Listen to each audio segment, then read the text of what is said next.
नमस्कार, आदाब, सत श्री अकाल, जय भीम, जोहार। मेरा नाम है नवीन कुमार।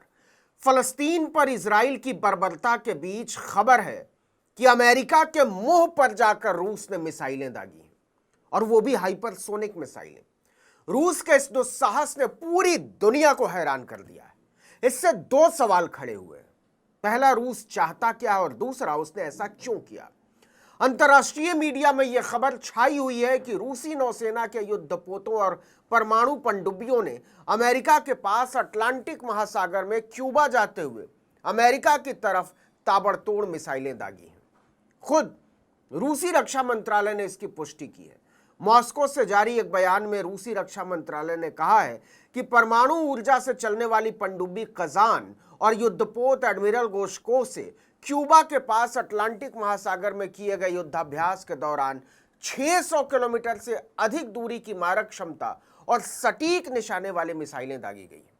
रूस ने कहा है कि एडमिरल गोश्को ने हाल के दिनों में हुए हवाई हमलों को टालने के लिए यह अभ्यास शुरू किया है।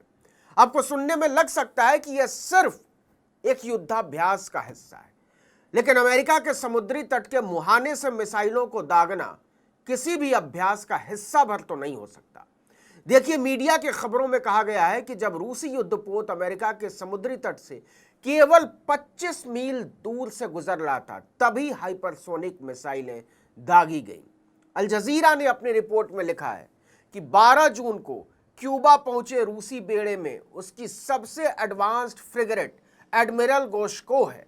आपको बता दें कि हाइपरसोनिक मिसाइलों से लैस युद्धपोत है। गोश्को के अलावा इस बेड़े में एक परमाणु संचालित पनडुब्बी भी शामिल है, साथ में 2 दूसरे नौसैनिक जहाज। रूसी बेड़ा अब क्यूबा की नौसेना के साथ मिलकर कैरिबियाई सागर में युद्धाभ्यास कर रहा है। अमेरिका रूस की इस हरकत पर तमतमा उठा है। देखिए, क्यूबा ने इसके पहले कहा था कि हवाना के मित्र देशों की नौसेना इकाइयां इस तरह की यात्राएं और अभ्यास करती रहती हैं। यह बहुत सामान्य सी बात है और इससे क्षेत्र में किसी तरह का कोई खतरा पैदा नहीं होगा शांति को लेकर। रूस के हाइपरसोनिक मिसाइलें दागने के बाद से अमेरिका चौकन्ना हो गया है। वह इस पूरे अभ्यास की कड़ी निगरानी कर रहा है। हालांकि अमेरिकी रक्षा विभाग ने भी इस अभ्यास से किसी तरह के खतरे की किसी भी आशंका से इनकार किया है। उसका कहना है कि रूस सिर्फ ये दिखाने की कोशिश कर रहा है कि वह विश्व शक्ति अमेरिका की बराबरी करने को तैयार है।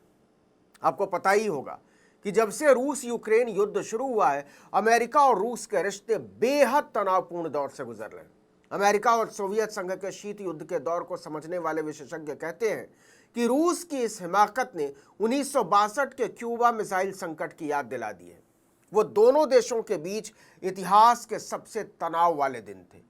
तब दुनिया परमाणु युद्ध के मुहाने पर पहुंचने की आशंका से कांप उठी थी। तब क्यूबा को रूस का खुला समर्थन हासिल था और अमेरिका को इस पर सख्त ऐतराज था कि उसके पड़ोस में कोई कम्युनिस्ट देश सिर उठाकर खड़ा हो और ऊपर से उसे रूस का यानी सोवियत संघ का समर्थन भी हासिल हो। तब क्यूबा को रूसी समर्थन की हिमाकतों के विरोध में अमेरिका ने इटली और तुर्की में परमाणु मिसाइलें तैनात कर दी थी। इसके जवाब में रूस ने भी क्यूबा में परमाणु मिसाइलें तैनात कर दी थी। पूरे 13 दिन तक पूरी दुनिया की सांस अटकी रही थी। अब इतिहास का चक्र देखिए कि जिस अमेरिका ने अपने पड़ोसी क्यूबा में रूसी सेना की पहुंच के विरोध में मिसाइलें तैनात कर दी थी, अब वही अमेरिका यूक्रेन में अपनी सेना का बेस बनाना चाहता है। और जब रूस ने इसका विरोध किया तो यूक्रेन को अपने अंधे साम्राज्यवाद की जिद में तहस नहस कर डाला। आपको पता ही होगा कि क्यूबा और अमेरिका के बीच के रिश्ते कितने तनाव के दौर से गुजर रहे हैं। यह अलग बात है कि शीत युद्ध के समय से ही दोनों देशों के बीच के रिश्ते कभी भी सामान्य नहीं रहे।